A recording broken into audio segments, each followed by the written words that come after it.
اگه فورد ایج داری با ما همراه باش. یک کلیپ آموزشیه.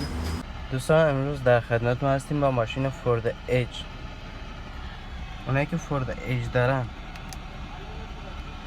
خیلی هم میگن تو فورد ایج ها آمپر آب وجود نداره.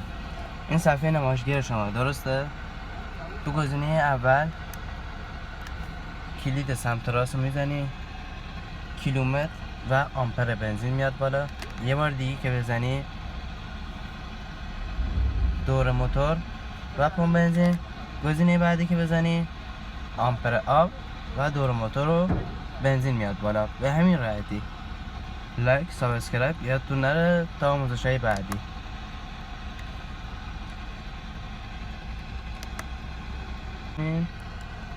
امیدوارم که مناسب و جالب باشه براتون.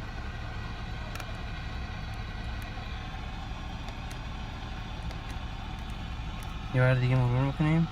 گزینه اول سمت راست رو میزنیم دوباره و یه بار دیگه همش میاد بالا.